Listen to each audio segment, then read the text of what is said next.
एक गांव में श्याम नाम का एक गृहस्थ रहता था। उसकी पत्नी का नाम गंगा था। उनको 2 बेटे और 2 बेटियां थीं। एक छोटा सुखी परिवार था। जैसे ही पता चला कि माँ के पास खजाना है, बहू और बेटों का बर्ताव ही बदल गया। गंगा खाना खाने के बाद अपने रूम में जाकर दरवाजे की कुंडी लगा लेती है। शांता ने दिए गए पैसे पत्थर पर पीठ बजाकर गिनती थी। नानों की आवाज रात के समय स्पष्ट उनके बेटे और बहू को सुनाई देती थी और उनका गंगा पर और ज्यादा प्यार बने लगता। ऐसा 5-6 महीने तक चलता रहा, लेकिन पैसे गिनाने का काम मात्र खत्म नहीं। श्याम ने अपना सब पैसा उसके बेटे और बेटियां इनकी पढ़ाई, शादी और उनके लिए अच्छे घर बनाने में खर्च कर दिया। श्याम के बेटे और बहुएं स्वार्थी थे। माँ बाप ने इतना सब किया था, फिर भी श्याम को अपने बेटे बहू के रेहमोकरम पर जीना पड़ रहा था। उन दोनों को बेटों और बहुओं से बहुत ज्यादा हीनता और अपमान का बर्ताव मिलता था। अचानक एक दिन श्याम की मृत्यु हो गई। वजह से वो बेचारा तो इस दर्द से मुक्त हो गए, पर गंगा मात्र अकेली रह गई। गंगा ऐसे ही उदास मनस्थिति में मंदिर गई। वहां उसे उनकी बचपन की सहेली शांता मिली। उसे देखकर उसे अच्छा लगा। गंगा को उदास देखकर शांता ने गंगा से उसके उदासी का कारण पूछा। गंगा ने अपने दुखी जीवन का सभी विवरण उसे बताया। वो सब सुनकर शांता ने उसे गुप्त में कुछ तो कहा। वो सभी सुनकर गंगा को थोड़ा सा आधार मिला। दूसरे दिन सुबह जिस प्रकार शांता के बताए अनुसार शांता एक बैग लेकर गंगा के पास गई और वो जैसे पहली बार ही मिल रही हो ऐसा बर्ताव किया। शांता ने गंगा को गले लगा लिया। गंगा ने शांता को पूछा, शांता तुम यहाँ हमारे गांव में कब आए और किसके घर ठहरी हो? गंगा के दोनों बहू गंगा की आवाज सुनकर तुरंत अंदर से बाहर आई। उन दोनों को देखकर शांता बोली, अरे मैं दूसरे घर पर कहाँ रहूं? हम दोनों मौसेरी बहनें हैं, तो भी सगी बहनों से ज्यादा हमारा रिश्ता अटूट है। मुझे जीजा जी गुजर गए मालूम पड़ा, इसलिए मैं तुम्हें मिलने के लिए और भेंट देने के लिए आई हूँ।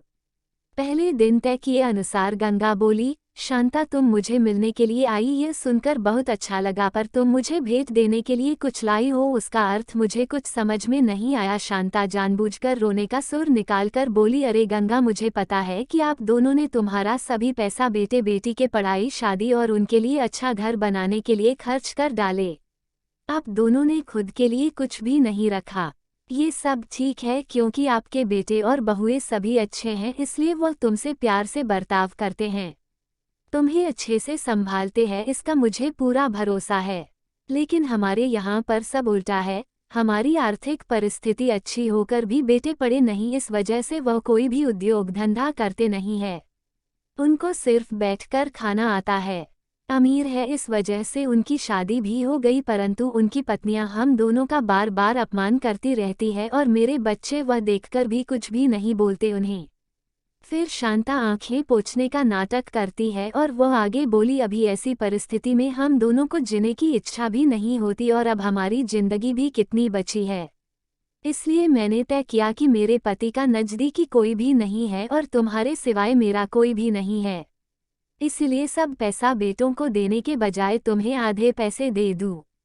ऐसा विचार करके मैं मेरे पति की रजामंदी से 25 तोला वजन के 10-12 सोने के गहने और 50,000 रुपये इस बैग में लाई हूँ। इस बैग में 45,000 की नोटें हैं और 1 रुपयों की 5,000 अनाने हैं। अभी तुम कुछ भी ना कहते हुए हमारा प्यार समझकर यह बैग और उसकी चाबी ले लो। मैं सिर्फ तुम्हारे पास चाय पीकर तुरंत चली जाऊंगी। शांता का ये बोलना सुनकर सास की बहन कोई सामान्य औरत नहीं है, बल्कि बहुत अमीर औरत है और धन की तिजोरी साथ लाई है, ऐसा विचार करके गंगा की बड़ी बहू प्यार का नाटक करके उनको बोली कि क्या मासी आप इतनी जल्दी क्यों जा रही हो? अभी आए हो तो रहो हमारे घर 2-4 दिन। आपके बेटे और बहू भी नई पीढ़ी के हैं, इस वजह से आप उनके तरफ ध्यान मत दीजिए।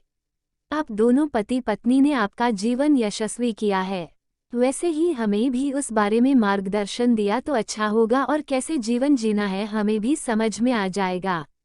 तभी शांता उसे बोली, मेरे पति के दोस्त आज प्लेन से रात को 12 बजे हमारे घर आने वाले हैं, इस वजह से मुझे जाना होगा।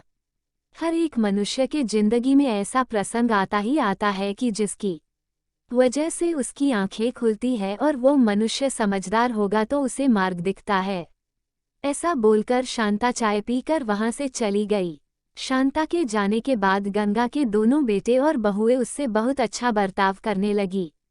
बहुत प्यार और देखभाल करने लगे। गंगा खाना खाने के बाद रात को अपने रूम में जाकर दरवाजे की कुंडी लगा लेती। शांता ने दिए हुए पैसे पत्थर पर पीटकर बजाकर गिनती थी। नानों का आवाज रात के समय स्पष्ट उनके बेटे और बहू को सुनाई देता था और उनका गंगा पर और ज्यादा प्यार बढ़ने लगता।